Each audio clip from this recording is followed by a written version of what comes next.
So hello guys, update po sa ating bahay. Ayan. So wala muna ang patrabaho guys, and masama ang panahon.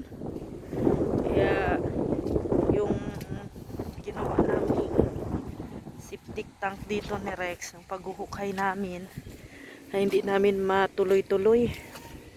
Ayan, napuno na ng tubig oh. Hindi namin siya matuloy at grabe ang panahon dito ngayon sa Dait. 4 days na pong maulan. Maganda, okay na sana oh. Kasi ano na yan oh. Medyo angat-angat na rin yung lupa. Yung nahukay namin ni Rex. Kaso ay masama ang panahon. Ayan, balik na naman sa pagbubota. Pagbubota na naman po tayo. And yan, malusak na naman po ang dito, daan. Matubig na naman ulit. No?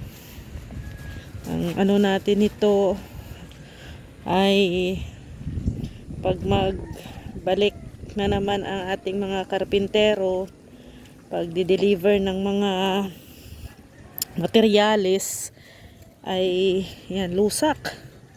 Ang bihira. Masama po ang panahon dahil sa bagyong Basyang, no? May low pressure dito sa Camarines Norte ngayon. 4 na araw na ganito guys, maulan. Kaya yan, lusak. Hindi na naman makapasok ang mga materyales. Na sana kami ng mga trusses, yero. Kasi lang ay ayan no.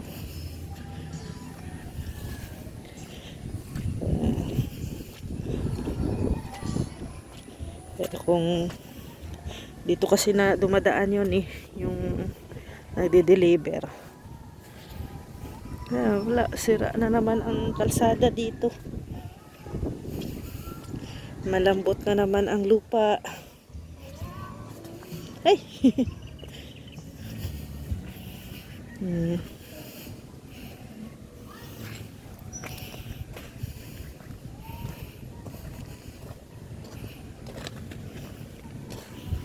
Ay, hindi natin nadala pala yung yung tubigan. Kunin ko? Ha? Ha? Kaya nga, wala tayong tubig mamaya. Kunin ko muna pala yung tubigan namin guys. Kasi mamaya kalimutan ko. Akala ko na bit-bit ni Rex. Yan, kinatuper to oh. Materialis. Wala ding trabaho ngayon. Pinding ang mga trabaho. Dahil sa panahon.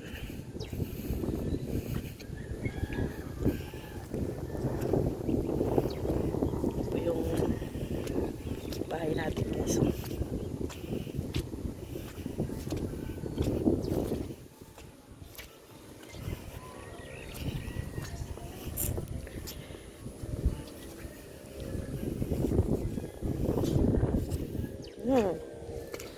Shortcut na lang.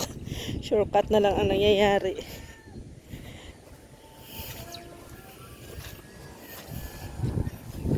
Kasi ang kalsada din dito sa amin.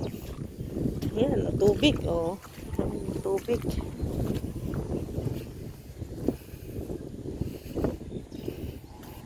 Ito tayo dadaan. Ito yung kalsada.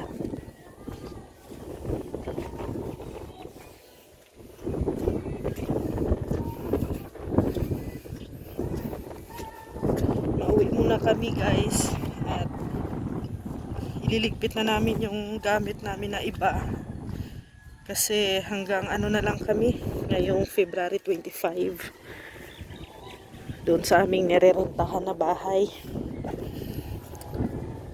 So yung ibang gamit namin ay iiwan muna namin doon kina Kuya Brooks. Dalan ko to.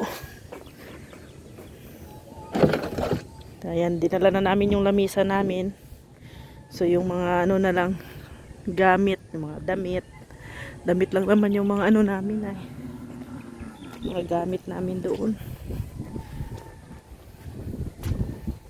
Yung ano, update sa ating bahay.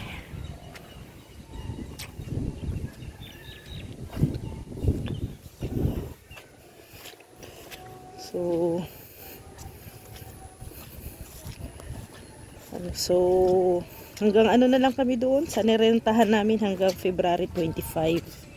Consume na namin yung aming deposit. Kasi araw-araw naman po kasi na dito kami natutulog. Tapos uuwi lang kami doon pag maligo, magbihis. Sabi ni ni Marcelina, doon na lang daw sa kanila para hindi na kami magbabayad. Pasayang din naman yung pambayad sa upa, di ba?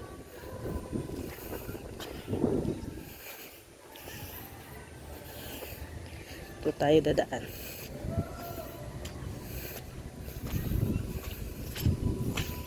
Ayan.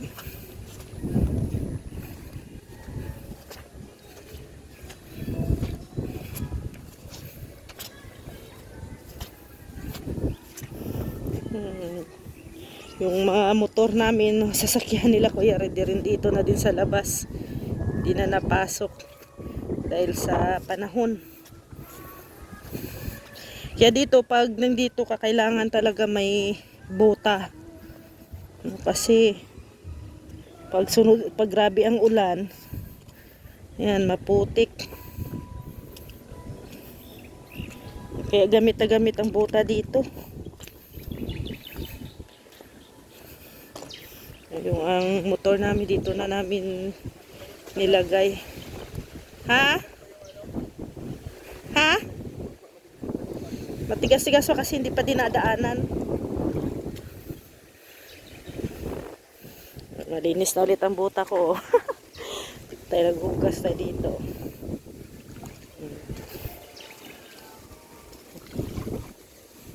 So yan.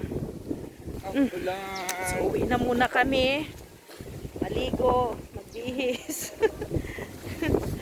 Kasi malamig ang panahon, grabe. Grabe ang ulan na 4 na araw. Pero okay naman na kasi wala nang ulan o hangin na lang. Hindi pa bugso-bugso. Pero grabe guys, sa 4 na araw na dito kami nag sa barracks na habang nag-uulan. Parang yung experience grabe. Parang lilipar. Parang liliparin yung parang liliparin yung yero eh. Pero okay naman yun kasi nilagyan namin ng hollow blocks no, doon sa taas, pabigat. Hindi na masyadong maingay. Kaya nga, Kalabog. grabe. Para kaming, kinakalampag-kalampag lang. Tapos yung lamig, parang sobra pa sa aircon.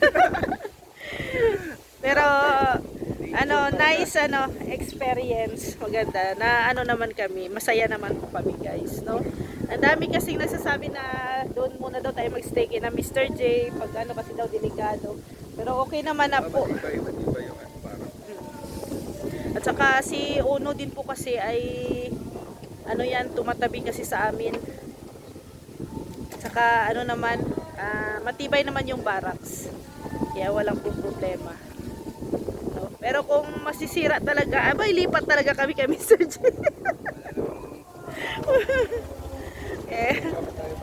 Welcome kami palagi. Ay, dyan mahirap ang daan dyan. Bababa na lang siguro ako. Daan dyan guys. Medyo yung sirang dyan daan.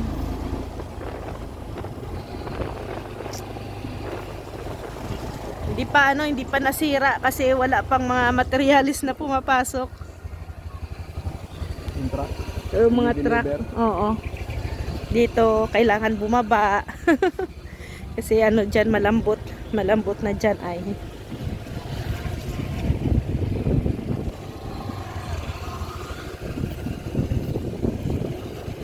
Ayan.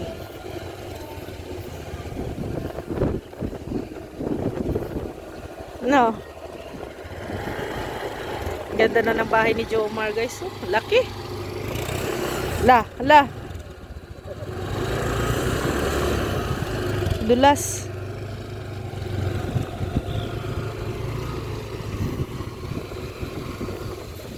Laki ng bahay ni Jomar. Tapos ayun, oh, may barracks na rin si Carla Bells.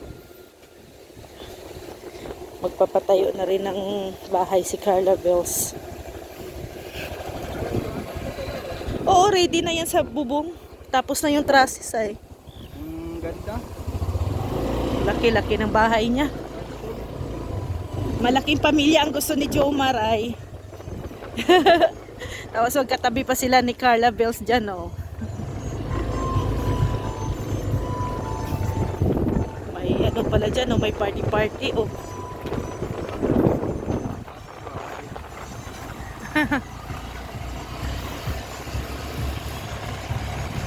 Kasi naman walang mga Oo, wala naman. Si, ano, si Beshi. Si Beshi Roy.